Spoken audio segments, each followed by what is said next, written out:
Did you know there are still places in the world where women are bought and sold like property? It's a shocking reality, but today, we're taking a closer look at these hidden customs. Welcome to Eagle Discovery, where we explore the world's most intriguing and often unbelievable stories. In this video, we'll uncover 12 countries where marriage turns women into commodities. But don't worry, we're here to learn, understand, and maybe even change perspectives along the way. Ready for a journey that's as eye-opening as it is inspiring? Let's dive in. 1. China. China, a land where centuries-old traditions meet cutting-edge technology, has some truly intriguing and, at times, unsettling marriage customs. Picture this. Instead of two people falling in love and getting married, in certain regions, marriage can feel more like a business transaction between families. Romance? Sure, but it often takes a back seat to the negotiation of what's known as the bride price. This isn't just symbolic, it's real, tangible wealth. Gifts might include jewelry, bars of gold, or even livestock such as pigs.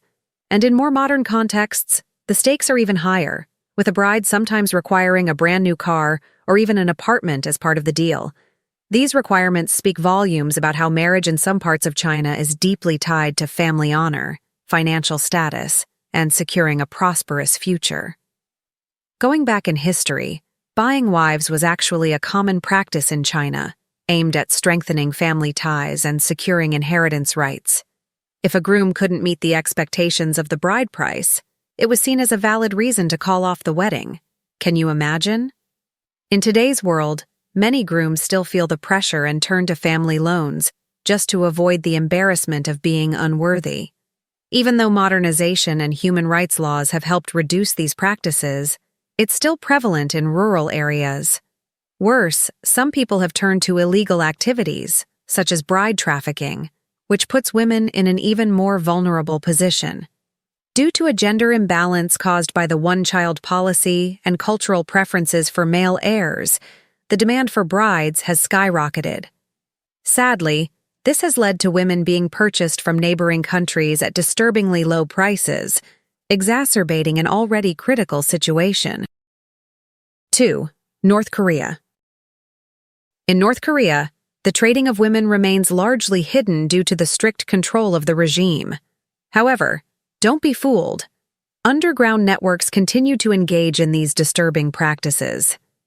The country's isolation makes it difficult to gather precise details, but the economic and social collapse in certain areas has forced desperate families into heartbreaking decisions. With little to no opportunities, some families resort to selling their daughters to Chinese men, hoping it will offer them a brighter future. But more often than not, these women face grim realities that are far from the hopeful new beginnings they envisioned. Instead of finding safety, these women are often sold into forced marriages, arranged by marriage brokers who operate under the radar. Their fate is tragic, as they are sold as brides to men in rural China. After marriage, the fear doesn't stop. These women live in constant anxiety, worried about being repatriated to North Korea, where they would face severe punishment and harsh conditions. On top of that, many endure physical abuse, emotional trauma, and isolation, trapped in a cycle of fear and helplessness. Their husbands or in-laws frequently mistreat them, leaving these women without a sense of security or hope for a better life. 3. India. India, a land rich in culture, history, and deep-rooted traditions, also harbors a darker side that few are willing to discuss: the commodification of brides. In certain parts of the country, especially in remote and impoverished rural areas, the practice of selling brides persists as an unfortunate reality. Here, marriage isn't seen as a union of love, but rather as a financial transaction where the bride becomes a product to be sold. Imagine the desperation in villages where opportunities are scarce, and the birth of a girl is often viewed as a financial burden rather than a blessing. For many parents, selling their daughters becomes the only escape from crippling poverty. In regions where societal norms still favor boys over girls, this practice becomes even more pronounced. Families, often overwhelmed by the financial strain of raising daughters, resort to selling them to the highest bidder. These transactions are facilitated by intermediaries or marriage brokers who act as auctioneers, offering young women to men who can afford the bride price. The sums exchanged can vary greatly, but in areas stricken by extreme poverty, brides are sold for shockingly low amounts, turning what should be a sacred bond into a cold financial deal. The fate of these girls is sealed with little regard for their consent. They are often whisked away in secret, far from the eyes of authorities, in hidden markets or even at the very doorstep of their homes. This practice is particularly common in northern India, in states like Haryana and Rajasthan, where years of selective abortion and female infanticide have resulted in a severe gender imbalance. With fewer women available for marriage, the demand for brides has skyrocketed, creating a dangerous market where traffickers and desperate families prey on vulnerable young women. 4. The Philippines and Vietnam. In countries like the Philippines and Vietnam, the hope for a better life often turns into a nightmare for many young women who become victims of marriage trafficking. The severe poverty and limited opportunities in these regions force families into making heartbreaking choices, selling their daughters to foreign men, mainly from South Korea, in the hopes that marriage will offer a brighter future. Unfortunately, the reality is far more grim. In South Korea, many women have pursued careers and moved to big cities, leaving men in rural areas struggling to find wives. This demographic shift has led to a growing demand for foreign brides, with women from Vietnam, the Philippines, Cambodia, and even Mongolia being targeted. In Vietnam, this phenomenon has spiraled into one of the most disturbing industries in recent years. Particularly in the northern mountainous provinces near the Chinese border, young Vietnamese women, often between the ages of 18 and 25, are specifically targeted by agencies that specialize in organizing marriages with men from East and Southeast Asia. What makes this even more unsettling is the organized nature of the business, where everything is handled, from the marriage arrangement to providing a visa, health checks, and even language courses for the bride. These transactions don't come cheap either, with costs ranging anywhere from $5,000 to $20,000. In many cases, the bride's virginity adds to the price tag, turning these young women into commodities in a disturbing and highly illegal trade. For these women, what begins as a hopeful escape from poverty often ends in despair. They are sent to foreign countries where they face numerous challenges, including cultural isolation, language barriers, and sometimes physical and emotional abuse. The dream of a better life becomes a harrowing ordeal, one from which there is often no return. 5. Bulgaria. Now, let's talk about Bulgaria, where in some Roma communities, they hold what's known as a bride market. And no, this isn't some kind of fairy tale event. It's real.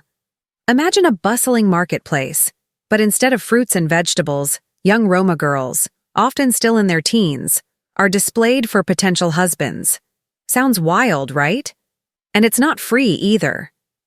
The families negotiate dowries, which can include money, livestock, or other valuable items. The more beautiful the bride or the wealthier the family, the higher the price tag. What's really surprising is the intense value placed on the bride's virginity, which can seriously jack up the price. It's shocking to see how these ancient traditions still hold strong today. 6. Mozambique. Next up, we're heading to Mozambique, where a practice known as Lobolo plays a huge role in marriage. It's an old tradition where the groom pays a dowry to the bride's family as a way of saying thank you for raising her and as compensation for their loss. And when I say dowry, I don't mean a small token. We're talking about real stuff like cattle, money, clothes, and food. Even the famous Nelson Mandela had to pay Lobolo when he married Graça Machel from Mozambique. These days, Lobolo is still alive but has gotten a modern twist. Instead of cattle, many payments are now made in cash. And get this, there's even an app to calculate the dowry. It considers factors like the bride's age, height, beauty, education, and family background. The younger and more educated she is, the higher the Lobolo. But don't worry, if you thought cows were exclusive to Mozambique, You'll find similar traditions in other countries too. 7. Sudan. Ever heard of the term bandit love? Well, in southern Sudan, it takes on a whole new meaning. Here, the dowry can be as high as 100 heads of cattle for the most desirable brides. In a country facing economic hardships, this creates a lot of pressure. Some grooms, unable to afford the high price, resort to stealing cattle. Can you imagine? The dowry isn't just about cattle, though. It can also include goats and money, and it varies by family. In some cases, they even allow you to pay in installments, sort of like a love loan. The payments don't have to be made all at once, which gives young men a chance to marry even if they don't have a lot of resources up front. But here's the catch. If the groom can't finish paying, the debt falls on his family, turning what should be a joyous occasion into a heavy financial burden for years. Even in love, nothing comes without a cost. 8. Nigeria. In Nigeria, where the concept of the bride price is still widely practiced across various cultures, in simple terms, the groom's family pays money or goods to the bride's family. But here's the kicker. This exchange sometimes leads to viewing women as property. In some rural areas, things get even darker, with reports of women being sold into forced marriages. And here's where it gets truly heartbreaking. There's a connection between bride price and domestic violence. Some men feel like their investment entitles them to mistreat their wives if they feel they didn't get their money's worth. Both in Nigeria and other countries, traditions like the bride price really make us question, how can we uphold women's rights and move away from practices that put them in vulnerable and harmful situations? After all, love should never have a price, right? 9. Thailand. Let's head to Thailand, where marriage also comes with its own unique twist. They call it sinsod. But don't worry, this isn't like the bride buying we've seen elsewhere. Sinsod is more of a symbolic gesture. The groom gives money to the bride's family to show that he's serious and can take care of her. The amount varies depending on the bride's background. For example, if she's been married before or has children, the amount might be lower or even nothing at all. On the flip side, if the bride comes from a wealthy family, has a good education, or has won a beauty contest, the price can skyrocket into millions of baht. That's the local currency. The sinsod usually includes 3 things: cash, Thai gold, with a purity of 96.5%, and more recently, a diamond ring, thanks to Western influence. It's like a love starter pack to show that the groom is ready to invest in their future. And here's a cool twist. Many times, the bride's family gives part or all of the money back to the couple as a welcome gift to help kickstart their new life together. It's a way to keep the tradition alive without burdening the newlyweds. 10. Colombia. Colombia is known for its delicious coffee, beautiful landscapes, and lively culture. But beneath all that charm, there are still some traditional practices that persist, especially in rural and indigenous communities like the Wu-Embera and Arhuacos. Even today, dowries are still part of marriage traditions in these groups.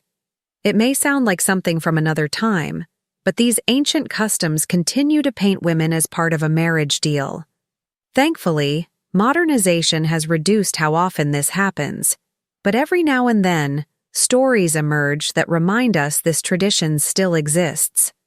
It's a reminder that there's still work to do when it comes to ensuring true equality for women everywhere. 11. Mexico.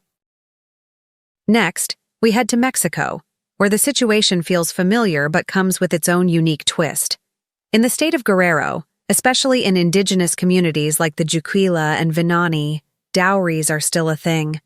Some families in remote mountainous areas even sell their daughters as part of long-standing agreements. Sadly, this can start when the girls are still children. The aim? To recover the costs of raising them. But the reality is much darker.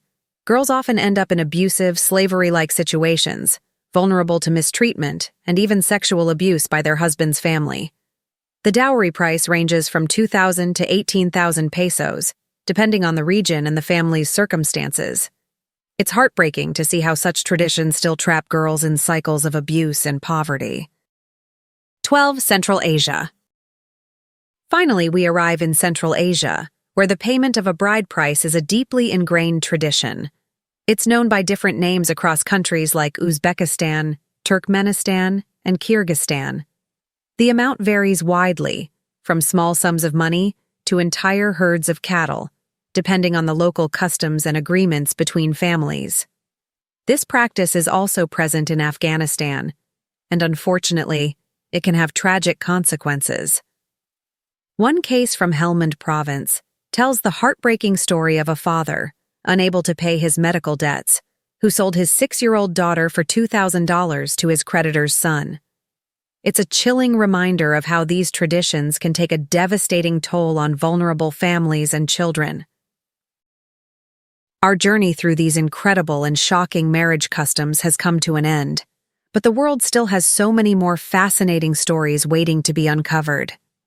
At Eagle Discovery, we're always on the lookout for the most captivating cultures and hidden traditions to share with you. If today's adventure sparked your curiosity, make sure to subscribe and turn on notifications so you'll never miss out on our next exploration. We've only scratched the surface of what the world has to offer, and we can't wait to take you along for the ride. Stay tuned, explorers. Our next adventure is just around the corner.